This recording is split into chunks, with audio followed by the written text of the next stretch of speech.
Hai, Assalamualaikum semua. Nama saya Faisal Mustafa dan saya seorang PADI Course Director. Dalam video kali ini, saya akan membincangkan satu topik dalam teori fisiologi iaitu responses to nitrogen. Tonton video ini sampai habis.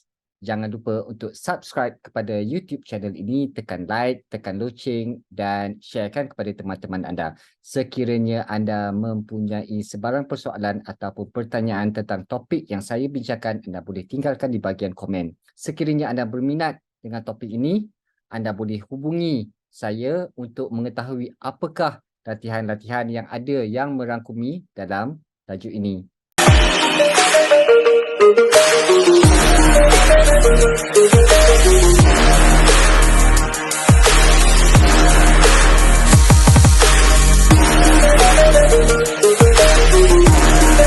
Okay, now I am going to share you satu topik yang quite interesting dan is applicable on most of courses lah. Dia daripada open water kita dah bincangkan topik ni. It's about dia panggil Decompression Illness. Sebelum tu, sebelum kita nak cakap pasal decompression, kita tengok kepada responses to nitrogen. Kenapa nitrogen tu kita menggunakan nitrogen tetapi ada dalam keadaan nitrogen itu akan membahayakan. Ini adalah 5 theory about physiology about decompression. Ini macam dekat rescue you cuma belajar tentang sickness dia punya macam tu kan. Tapi what are the causes of decompression tu and how is nitrogen related to decompression? Okay, ini sel darah kita. I'm sure you tak ada teks ni kan? You first time tengok. Bila ini sel darah kita, dia diabsorb high nitrogen pressure, dia akan kembangkan. Because of the nitrogen tu. Due to the pressure tu macam mana datang pressure? Pressure tu datang daripada kedalaman lah. Macam open water kita belajar 10 meter 1 bar. 1 ATA. Kan? Lebih dalam kita pergi, lebih kembang. Lebih tinggi pressure. Lebih tinggi pressure, nitrogen tu akan berkembang, akan bertambah banyak. Kalau kita tengok dekat sini, oxygen is consumed metabolically, but nitrogen gas is physiologically inert. This means that the amount of dissolved nitrogen increases while the body is under pressure. That's what I said tadi. Other inert gas seperti helium will also dissolve into body tissues when breathing special mixes such as in technical diving. Kalau kita pergi kepada technical, kita akan campur dengan helium. Kenapa kena campur dengan helium pula? Kenapa tak boleh pakai nitrogen saja? Sebab helium, dia punya serapan tu kurang, dia ringan. Bila dia ringan berbanding dengan nitrogen dengan oksigen, dia lagi lambat untuk memberi kesan kepada risiko decompression. Sebab dia punya jisim.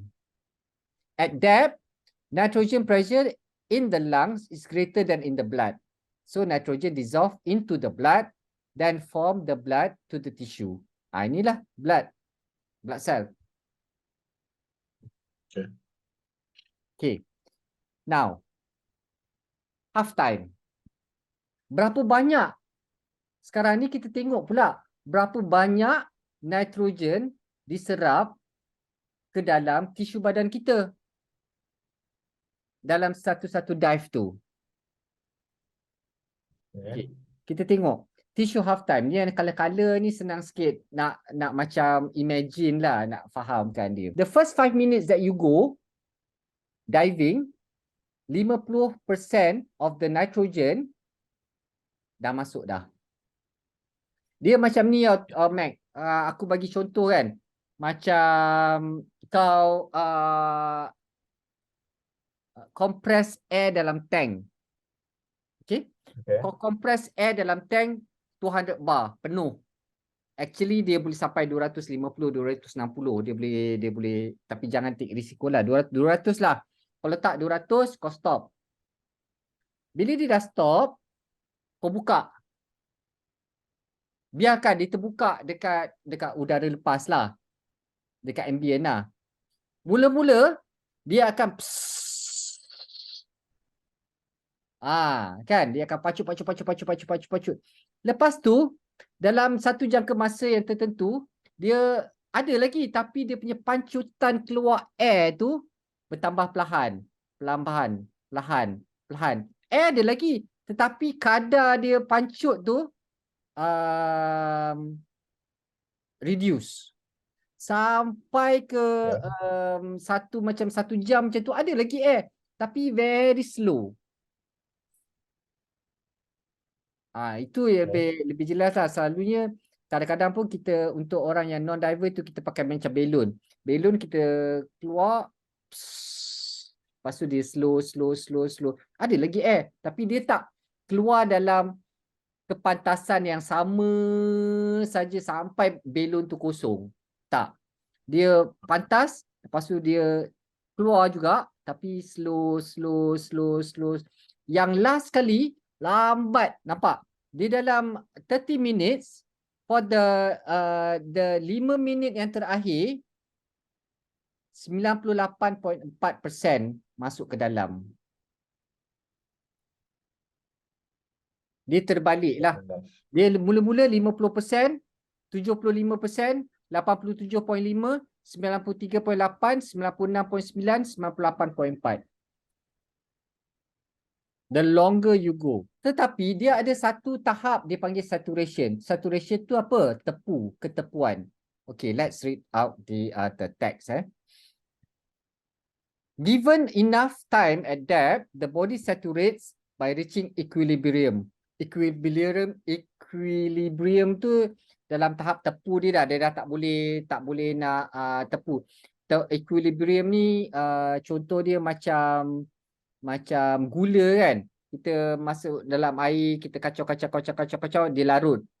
Masuk lagi gula, kacau. Sampai ke satu tahap tu, gula yang ada tu dia tak boleh nak larut lagi. Kita nampak gula tu bermain-main, berpusing-pusing. Kita kacau lah. Itu ke tahap ketepuan. Sebab gula tu dalam air tu dah cukup banyak. Dia dah tak boleh nak larut lagi. Meaning it has absorbed all the nitrogen possible at that pressure. However, most divers are way too short to reach saturation. Most divers lambat nak pergi ke tahap ketepuan tu, dah lambat. Lama, bukan lambat, lama. Tetapi apabila kau pergi dalam, because of this one, nitrogen kembang, dia akan sampai ke tahap ketepuan dia. Sebab ni hijau pekat ni 98.4% of nitrogen is already in the tissue. That is when you are at the equilibrium stage. Different tissues absorb and release nitrogen at different rates. Calculating at different tissue absorption and release is the foundation of decompression theory models. Okay, in a separate topic, kita akan belajar pula this decompression theory model pula. That is on a different topic pula. Okay, after a dive, sebab kita ni dalam fisiologi because you are you punya interest sekarang ni on decompression effect, bagaimana dia berlaku secara theoretically-nya dalam satu topik yang lain. After a dive, as a diver ascend, ni naik ke atas. Apabila naik ke atas, nitrogen pressure tu akan bertambah. Macam belon, macam ini belajar dekat open water. Apabila kita naik, dia punya dia panggil volume bertambah kan. Sebab itu BCD kita naik atas, kita kembang, kita nak naik je macam tu kan. Padahal kita tak tekan pun inflator. Why? Because kita punya volume bertambah as we ascend. So as we ascend, what happened to the bubbles ataupun what happened to the bubbles? The nitrogen akan expand. Nitrogen pressure in tissue is higher than the surrounding pressure. Bila nitrogen pressure tu higher than the surrounding pressure, masa kita ascend, itu dipanggil supersaturation. Nitrogen pressure in blood exceeds pressure in lungs and the nitrogen dissolves from blood and is exhaled. This lowers blood tissue pressure to so nitrogen dissolves from body tissue into blood. If the difference between surrounding pressure and tissue pressure is within limits, the nitrogen dissolves harmlessly and slowly out of the body. Sebab itulah dekat open water kita kata follow your limit, follow your limit. Kenapa? Kau tak payah tahu. So kau open water. Sekarang ni baru kita tahu kenapa kita kena follow limit. Sebab kalau kita exceed the limit, dia akan pergi kepada supersaturation. Apabila dia sampai ke supersaturation, dia adalah pressure nitrogen tu nak dissolve daripada body tu lama. Dah sampai ke saturate, dia dah tepu. So that's why 3 minutes is not sufficient, it's not enough. Dekat open water, kita belajar 3 minit aja. Sebab they all dive within the limit. Walaupun dekat sini kita cakap apa? Different tissues absorb and release nitrogen at different rates. Kita tak tahu badan Mac macam mana, badan Faisal macam mana, badan Nas macam mana. Kan? Macam mana kita punya acceptance, absorption of nitrogen in our body is different. But 3 minutes is sufficient. But why? Because we dive within the limit. Now we go to silent bubbles. Silent bubbles ni, kalau you belajar dalam rescue diver, which you have already covered, apabila apa dia simptom-simptom apabila seorang tu kena DCS. Kita tengok dia punya kulit ada bubble-bubble lah. Kan? Inilah dia. Apa bubble tu? Rescue diver tak belajar. Rescue diver belajar tengok bubble. Tapi bubble tu datang daripada mana? Ya, you tahu. That is nitrogen bubbles. This is kenapa bubble tu keluar daripada, how does it, macam mana benda ni boleh berlaku? Pure liquid, it takes a large pressure differential to spontaneously produce a bubble. However, bubble tu memang ada. Okay, ini darah kita, ini kulit kita. Okay, liquid and solid lah. Solid is our macam tissue. No, ni kulit kita, ni dekat luar. Liquid. Okay. However, bubbles form easily in a supersaturated liquid due to nucleation, which is bubble growth caused by dissolved gas diffusing into small gas pocket that already exists. Kita dive, memang dah ada bubble. Ni, kotak nombor 2 ni. Dalam keadaan biasa. Dah ada bubble, tapi bubble tu tak keluar. Sebab kita dalam within the limit. Within less than the supersaturated punya level. So, apabila kita tambah lagi, bubble tu akan kembang. Macam tadi yang aku cakap tadi dah. Physiologists think that many body tissues have already supply of gas micronuclei that act as seeds for bubble to grow. Ni dipanggil silent bubble. Silent bubble ni, dia sebenarnya tidak mendatangkan bahaya lah. Sebab dia memang ada. When we dive, bubbles tu wujud. Dia akan because tadi kita cakap nitrogen tu absorb into our tissue, into our blood. In general, if bubbles are few and small, they have no effect. However, if bubbles exist in quantity, their volume can be large enough to cause DCS. Faham tak? Bubbles in the venous system, venous ni saluran darah lah, can be detected by ultrasound flow meter using Doppler equipment. Studies show dive profiles that produce large amounts of detectable bubbles. Okay, that is not itu kerja doktor. Macam mana dia nak detect the nitrogen bubbles in our, how much of bubbles dah terkumpul dalam kita punya body system. Do you know what is the difference between DCS and DCI, Mac?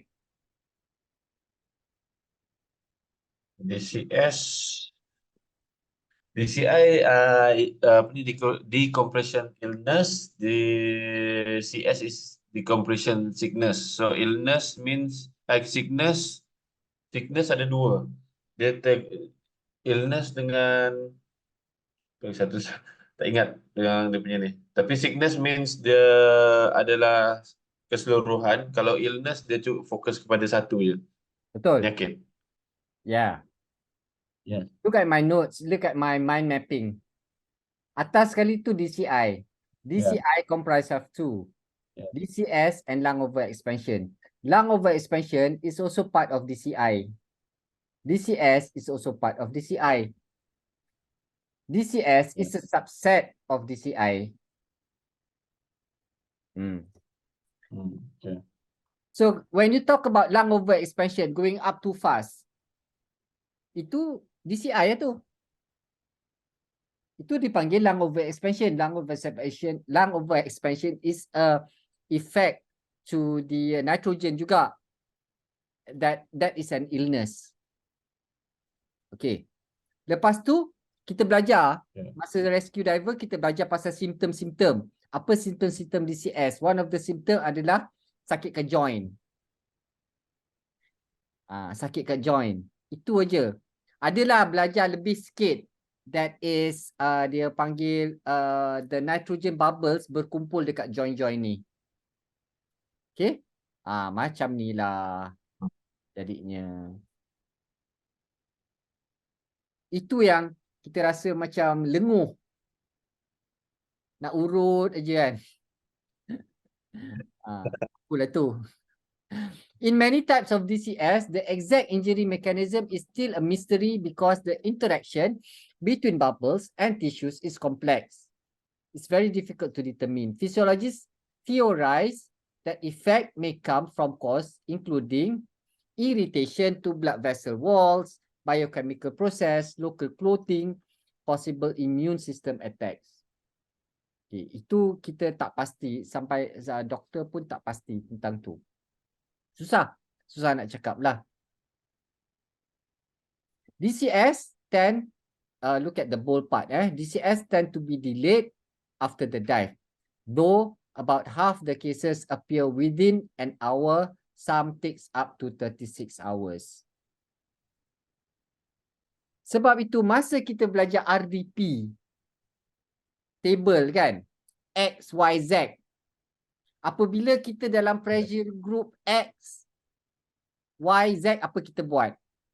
Dia kata, kalau you dalam pressure group X, surface interval 1 jam.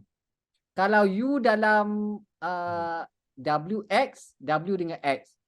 Kalau you dalam pressure group Y dengan Z, you punya surface interval 3 jam. Sebab inilah. Kau belajar tak RDP tu? Ada.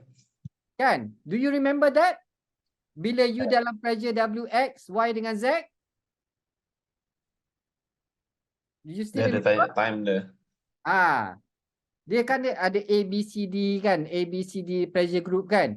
Dia W dengan X, Y dengan Z. Apa yang berlaku apabila kita dekat W dengan X? Dia kata W dengan X, kita tak payah tunggu lama. Kita surface interval 1 jam. Kalau you dalam pressure group Y dengan Z, you kena surface interval 3 jam. Why? Because of this. Dia up to 36 hours. It often worsen over the first few hours after onset. Okay.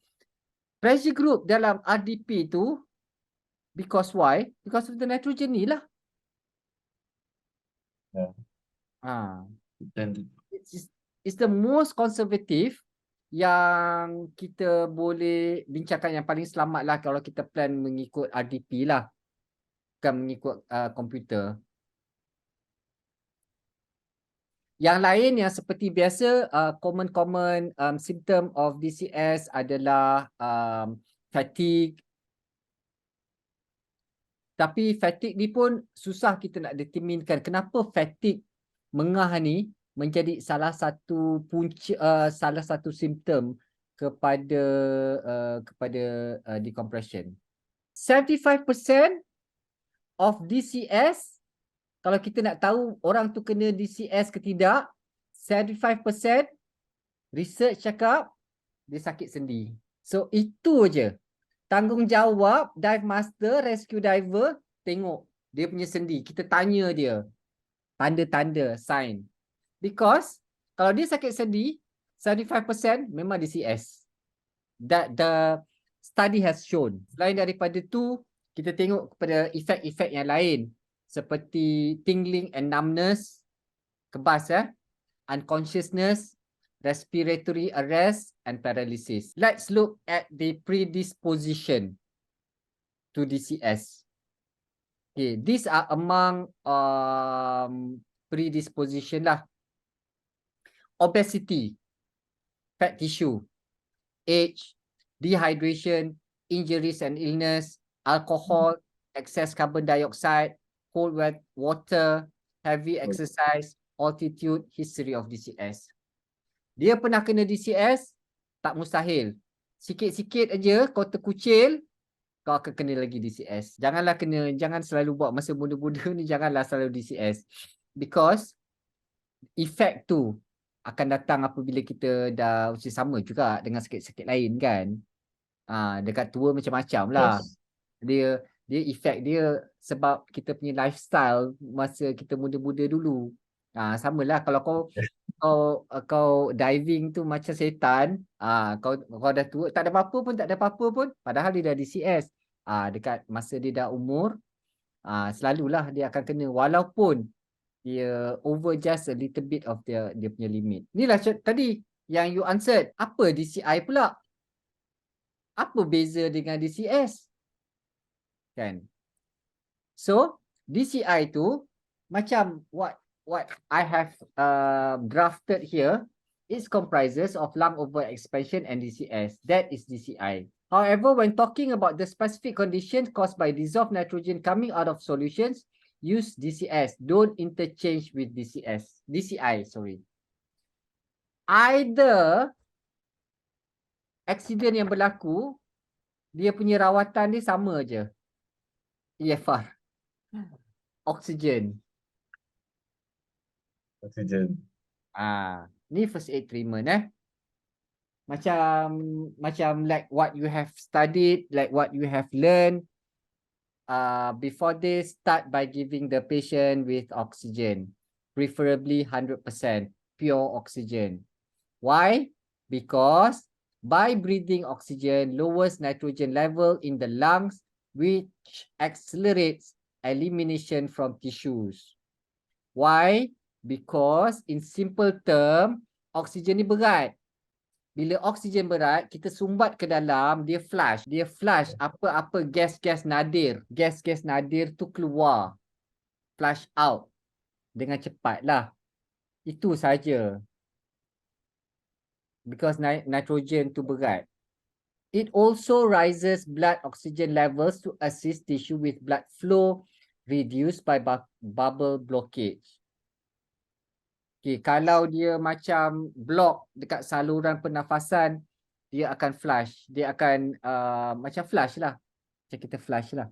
This is also you have learned, keep a breathing patient lying level. This is when masa apabila dia dalam keadaan DCI. Okay, bukannya heart attack. Why? Because kenapa kita kena buat dalam recovery position lain?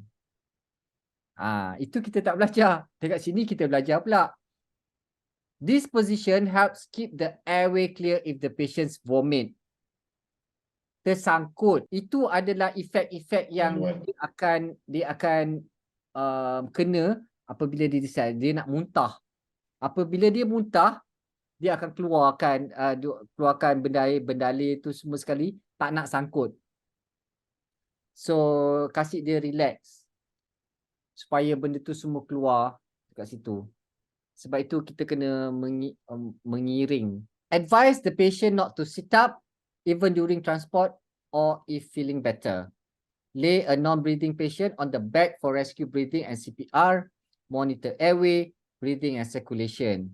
Contact emergency medical service. This one AB cap. Nampak? Pun belajar lagi. Okay.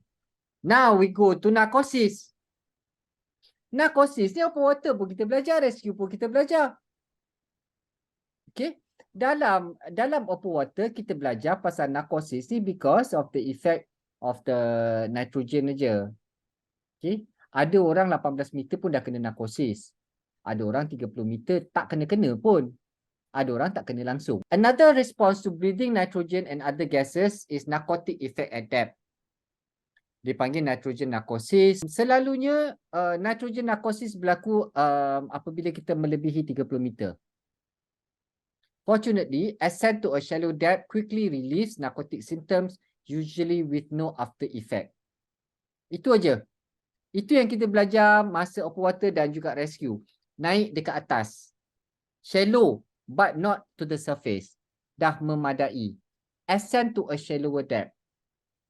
Sign and symptom is foolish behavior. Dia ketawa, dia bercakap dalam air kan. Itu narcosis lah. Sekian saja perbincangan saya dalam topik responses to nitrogen. Saya harap video klip ini dapat memberi sedikit manfaat kepada pengetahuan anda dalam scuba diving. Jangan lupa untuk subscribe kepada YouTube channel ini. Tekan like, tekan loceng dan sharekan kepada teman-teman anda. Sekian, jumpa lagi.